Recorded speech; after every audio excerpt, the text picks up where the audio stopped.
నా పేరు జి ఆదర్శ్ కుమార్. నేను గాయత్రి విద్యా సంస్థలో 6వ తరగతి చదువుతున్నాను. మొదటిగా ఇక్కడికి విచ్చేసిన నా ప్రథమోపాధ్యాయులకు, నా గురువులకు నేను నా మనస్ఫూర్తిగా నమస్కారాలు తెలియజేస్తున్నాను.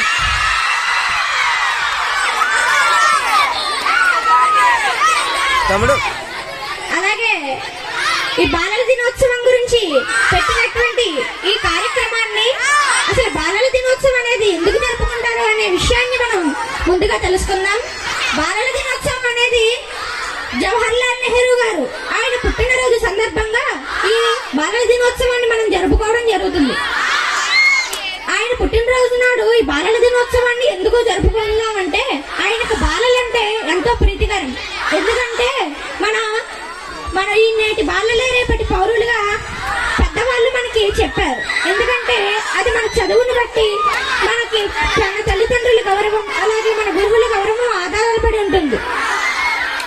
అలాగే ఆ మాటని ఆయన దృఢంగా నమ్మి మనం ఇప్పుడు ఆయన చెప్పిన దారిలో నడుచుకునేటట్టుగా ఆయన సహకరించి, ఆయన మాటను వమ్ము చేయకుండా ఆయన మాటను సద్వినియోగం చేసుకొని ప్రతి బాలుడు కూడా తన విద్యను ముందుకు తీసుకోవాల్సిందిగా కోరుతున్నాను.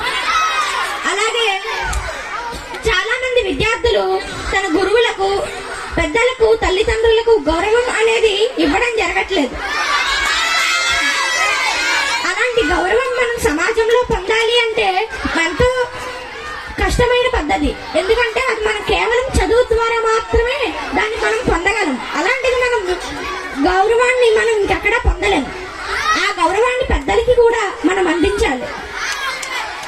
ఒక బాలుడు మనం మొదటిగా ఒక బాలల దినోత్సవానికి అది ఏ సందర్భంగానైనా ఎలాగైనా సరే మనం ఒకటి అనుకుని మళ్ళీ వచ్చే బాలల దినోత్సవానికల్లా మనం అది నెరవేర్చుకుని కనబడాలి.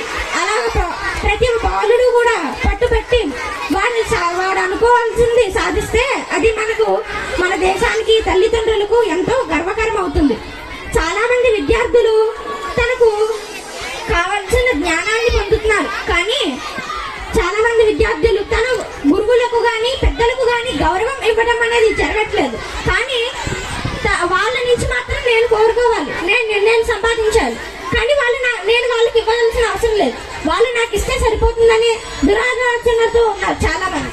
ఆ ఆలోచన తప్పుడు సమాచారం అనేది నేను చెప్తున్నాను. ఇంకొకటి, మన జీవితంలో ఎంతో ముఖ్యకరమైనవి 4. ఒకటి గౌరవం, విద్య, భక్తి, ఆరోగ్యం. ఈ 4 ఉండగలిగితేనే మన జీవితంలో ఎంతైనా సరే ముందుకు వెళ్ళగలం. అలాంటి జీవితాన్ని మనం ఎంత సులభంగా ప్రయత్నించినా సరే దీంట్లో ఏ ఒక్కటి లేకపోయినా మన జీవితం అనేది చాలా క్లిష్టకరమైన పరిస్థితి అవుతుంది. కానీ దీంట్లో చాలా మంది 3 పాటించినా 1 పాటించట్లేదు, అది భక్తి. హిందూ ధర్మం ప్రకారం ఎవరైనా ఏం చేసినా సరే మొదట గంధాన్ని తిలకించడం వలన ఎంతో చల్లగా ఉంటుంది. కానీ మన హైందవ ధర్మాన్ని చులకన చేస్తూ ఎంతో మంది వాళ్ళ ఆరోగ్యం కోసం, చదువు కోసం చూస్తున్నారు. కానీ మన హిందూ ధర్మాన్ని కూడా కొంచెం ముందుకు తీసుకువెళ్ళాలి. అన్ని పరంగాను కూడా నేను ఎవరిని దీంట్లో తక్కువ చేసి మాట్లాడట్లేదు.